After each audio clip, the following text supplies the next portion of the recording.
ni bekas yang pertama ni yang digunakan untuk ambil sampel ludah dengan lendir. Okey. Nanti saya akan terangkan bagaimana nak ambil sampel tu. Sampel tu sebenarnya campuran antara lendir dengan ludah. Ludah dari tekak dalam, ludah dari mulut, ya. Kedua tu swab ni. Okey, batang ni untuk ambil swab dari sampel dari hidung. Tak payah masuk dalam sangat macam di klinik ataupun di hospital. Doktor ataupun jururawat akan masuk sangat dalam. Sebab tu ramai orang akan rasa takut nak buat sendiri. Tapi sebenarnya tak payah. Boleh ambil dari depan sikit. Nanti saya akan ajar macam mana teknik dia. Kalau dengan hidung tak rasa? Apa dia? Kita kata ada. Tak kisah. Apa ya? Tak kisah. Okey. So yang ni kalau tengok batang ni, swab ni, okey, dia ada bahagian yang lembut di sini, macam ada kapas sikit. Nampak tak? Dekat hujung. Yang ni bahagian yang akan masuk ke dalam hidung. Okey, tempat yang keras ni tempat yang kita nak pegang. Oh, okey. Kalau nampak di tengah ni ada satu macam garisan. Ada span. Ada satu betul, sponge tu untuk tempat yang masuk lah ya. Garisan ni tempat di mana kita akan patah nanti. Saya akan ajar macam mana, okey? Ketiga, barang yang ketiga di dalam tube ni di mana kita akan masukkan sampel. Okey, lepas ambil sampel semua. Yang ni lepas ambil dari hidung, kita akan campur dengan ludah dan lendir. Lepas tu kita akan masukkan di sini.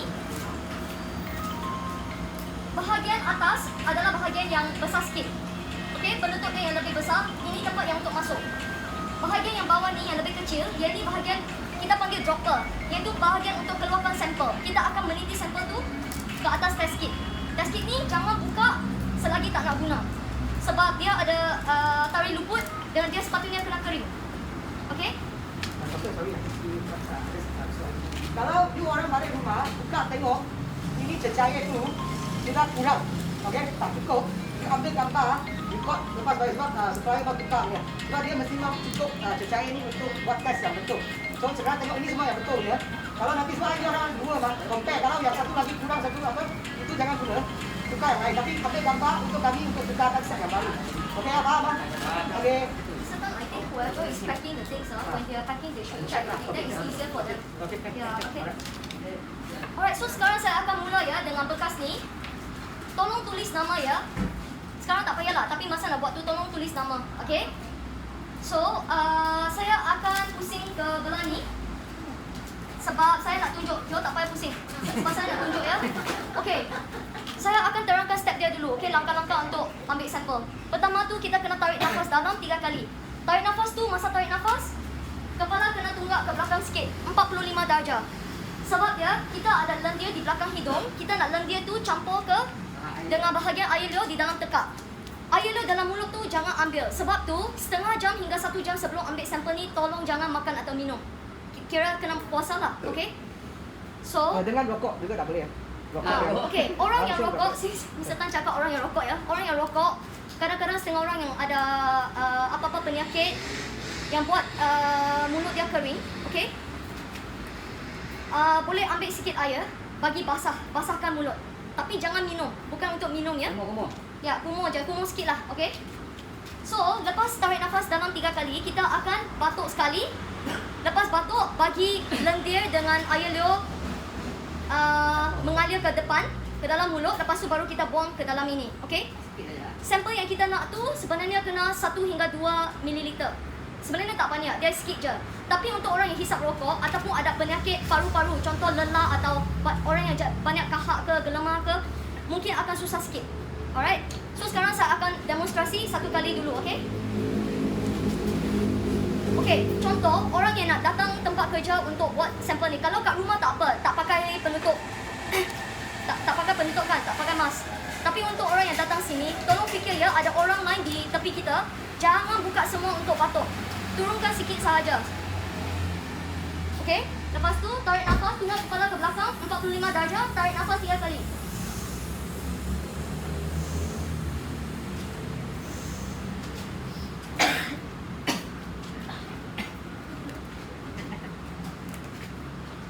Sorry ya, kena ludah di depan.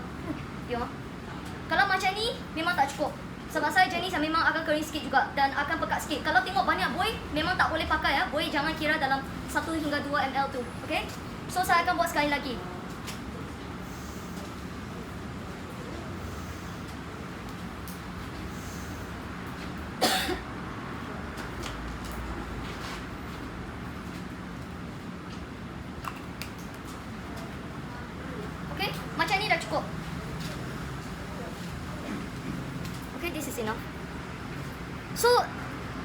bila kita ludah keluar sampel, kita akan nampak buih di atas. Nanti saya akan ajar, lepas ambil sampel dari hidung dan kita nak campur dan ambil kacau untuk ambil sampel ni juga. Air liur ni jangan ambil tempat yang ada banyak buih. Kita kena ambil yang dalam sikit. Alright? So sekarang saya akan buat cara teknik untuk ambil sampel dari hidung, okey? Kalau tengok paket ni, ada tulis di atas sini peel here. Maksudnya ini tempat untuk buka. Okey? So tempat yang ada macam swab ni, sponge ni, jangan sentuh sebab dia sterile. Dia sepatutnya kena bersih. Kita tak nak kontaminasi. Okey? So buka macam ni. Ambil keluar ni. Okey? So saya akan tunjuk ya. Dua-dua belah kena swab juga, kena ambil sampel. Satu belah tu kena pusing 4 hingga 5 kali. Tunggal kepala ke belakang juga. Tak payah buka emas semua. Just turunkan sikit. 1, 2, 3, 4, 5. 1, 2, 3, 4, 5. Nah, berapa dalam kita nak masuk ya? Masuk sampai rasa tak selesa. Ataupun rasa macam ada tekanan. Macam ada tekanan sikit ya. Betul. Okey, macam langgar something lah. Okey. So kalau dah sampai tu, stop. Lepas tu pusing 4-5 kali. Lepas dah buat dua-dua belah, kita akan campur di dalam macam ni. Okey. Kena kacau sekurang-kurangnya 10 kali. Sekurang-kurangnya ya. Sebab saya nak ambil sampel yang lebih, saya akan kacau dia macam ni. Tekan dalam lah. Itu kapas tu kasih masuk. Ya, sikit. Dia kena celup dalam ya.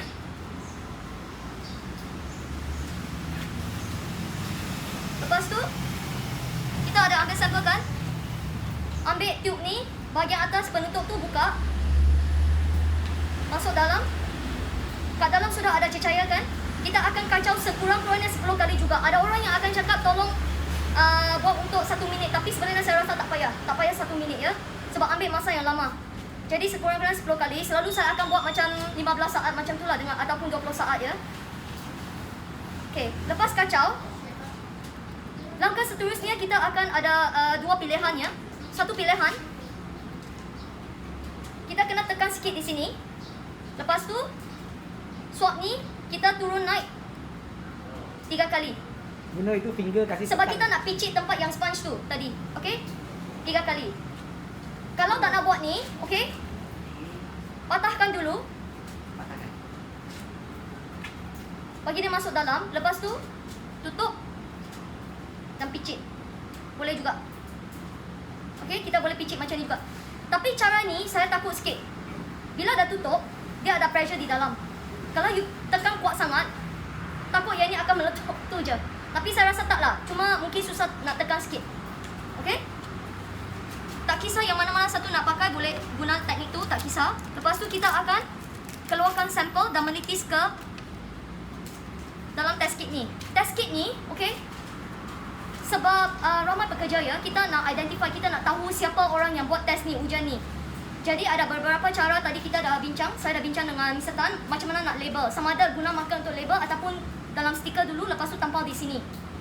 Staff ID ke ataupun nama pun tak kisahlah. Okey? Nama dengan date, nama dengan tarikh. Okey. Okey. Kalau buka test kit, dia ada huruf 3 huruf ya di sini, C, T dengan S. S tu yang di bawah, yang bulatan ni, yang tu tempat untuk menitis sampel. S tu maksudnya sampel lah, okey? C tu control line. Control maksudnya garisan tu mesti keluar setiap kali. Kalau C punya tak keluar, maksudnya ujian tu dah buat salah ataupun ada masalah dengan teknik ataupun sampel tu ada masalah.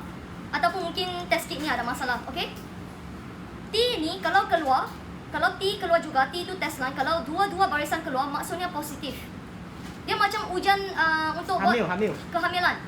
Kalau 2 barisan tu maksudnya positif. 1 barisan maksudnya negatif. Okey? So sekarang saya akan tunjuk ya. Tempat S ni saya akan titis selalu 3 hingga 4. Kalau lendir ataupun air ludah tu pekat sikit, tolong titis 4 kali. Selalu saya lebih suka 4 kali lah. Sebab saya rasa 3 kali kadang-kadang dia tak keluar. Dia tak mengalir ya. Okey, letak di meja. So, hari yang biasa datang kerja, ramai orang akan datangkan, mungkin berpuluh-puluh. So, lepas dah buat ni dekat meja, sila letak atas meja, identity, staff ID sudah ada di sini. Tolong pergi ke tepi bagi orang lain buat. Tak mau macam ramai orang sangat ya yang tengah tunggu sebab tak nak buang masa ya. So yang ni selalu dalam 30 saat hingga 1 minit akan tengok cecair dia akan start mengalir. Okey? Kalau cecair ni tak mengalir, nak buat macam mana? Okey? Satu cara. Contoh tempat yang S ni yang kita letak sampel ni, kita boleh letak macam ni. Masih mengalir. Sebab bila ada gravity, dia akan tolong bawa turun sampel tu. Okey, dia akan tolong mengalir. Okey? Now, bila nak buat bacaannya, 5 minit tolong jangan buat bacaan sebab ada setengah orang kalau dia tak terang sangat, 5 minit akan nampak negatif. Tapi bila baca 10 minit, lepas 10 minit ataupun 15 minit, dia akan jadi positif. Jadi tunggu. Tapi tak mau lama sangat pula, macam 30 minit baru baca ke ataupun 40 minit. Sebab kadang-kadang setengah orang yang sepatutnya negatif, 10-15 minit buat bacaan memang nampak negatif, 30 minit buat bacaan nampak macam mungkin ada garisan yang pudar, garisan kedua yang pudar. So orang akan ingat dia positif, tapi sebenarnya bukan. Okey? Baru saya yakin Ya. Jadi jangan terlalu awal. Okey? 15 minit check. Jangan terlalu lewat, jangan sampai 23 minit, jangan sudah buat pergi mandi keluar sudah. Jadi set satu alarm. 15 minit pergi check. Itu paling accurate. Okey, sebab awal lewat sudah tangan nanti bukan positif you ingat positif. Okey? Terlalu awal negatif nanti lepas cari positif you tak tahu. 15 minit lah ingatlah semua 15 minit. Thank you. Nanti buka satu ya. Okey. Okey. Boleh praktis tak? Saya nak tengok teknik dengan cara buat. You want us to go like Okay. 4 by